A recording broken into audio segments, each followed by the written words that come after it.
আচ্ছা, বলো দেখি ভাত ভাজা খেতে তোমাদের কেমন লাগে? আর কাদের কাদের এই ভাত ভাজা রান্নাটি ভীষণ প্রিয় এখানে কিন্তু কমেন্ট করো তোমরা। আমি কিন্তু প্রথমবার বানিয়েছিলাম।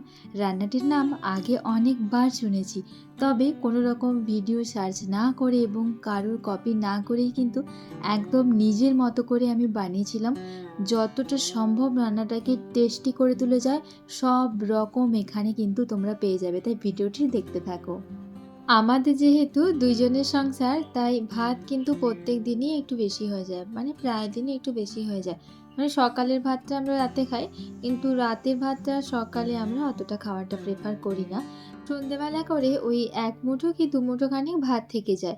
আর ও তো এখন আর রাতে ডিনার করে না, সন্ধ্যেবেলা টিফিনটা খেয়ে নেওয়ার পরে কিন্তু আমাকে খেতে হয়। আর তার কারণে আজকে ভাবলাম যে আমি রুটিটা না খেয়ে আমি আজকে ভাতটাই খাবো। আর তখনই মাথাতে আইডিয়া এলো যে ভাত ভাজা তো নামটা শুনেছি, কিন্তু কখনো তো বানিয়ে দেখিনি। আর সেই সময় না, সত্যি কথা বলতে কোনো রকম ভিডিও সার্চ করার আমার সময়ই ছিল না।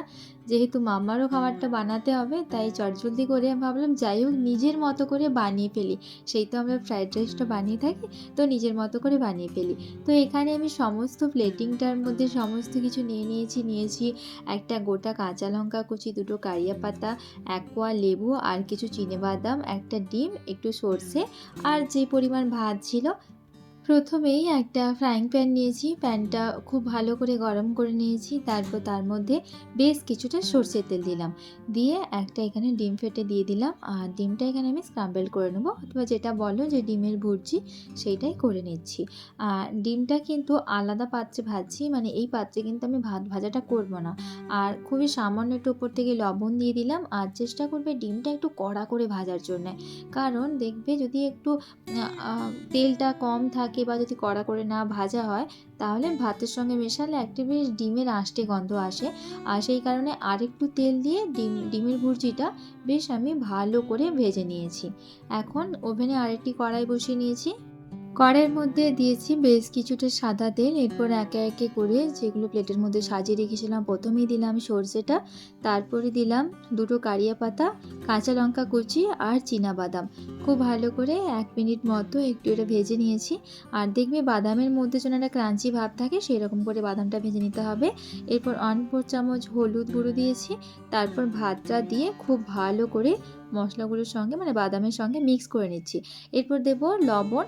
তো এখানে প্রথমে আমি 1/4 চামচ লবণ নিয়েছি, আর তারপরে 1/4 চামচ হচ্ছে চিনিটা দিয়েছি হাতের মাপ করে। ভালো করে মিক্স করে নিয়েছি। আর এটা না, আমি আরেকবার লবণ আর মিষ্টিটা চেক করে আবারও দিলাম একটু চিনি, ওই 1/4 চামচ চিনি, আর দিলাম 1/4 চামচ লবণ, আর দিয়েছি ওই ভেজে রাখা ডিমটা। আর লবণ আর চিনিটা তোমরা একটু স্বাদ বুঝে দেবে, তবে আমার এখানে কিন্তু 1/2 চামচ লবণ আর 1/2 চামচ চিনি লেগেছে। খুব ভালো করে মিক্স করে নিয়েছি সব কিছু। তারপর নামানোর একটু আগে জাস্ট ১ কোয়া লেবুটা একটু নিংড়ে নেবে। আর খুব ভালো লাগে এই লেবুটা দিলে, লেবুটা কিন্তু অবশ্যই দেবে। ব্যাস রান্নার রেডি। আর লেবুটা দিয়ে বেশি নাড়বো না, তিতো হয়ে যাবে। রান্না কমপ্লিট, নামিয়ে নিয়েছি, একটা প্লেটের মধ্যে সার্ভ করে নিচ্ছি। ব্যাস, এটা কিন্তু গরম গরম খেতে হবে। দুর্দান্ত হয়েছিল খেতে, তোমরা অবশ্যই এইভাবে ট্রাই করো। আর ভালো লাগলে লাইক শেয়ার ফলো করে পাশে থেকো। খুব তাড়াতাড়ি আবারও হাজির হব নতুন কোনো একটা রেসিপি নিয়ে।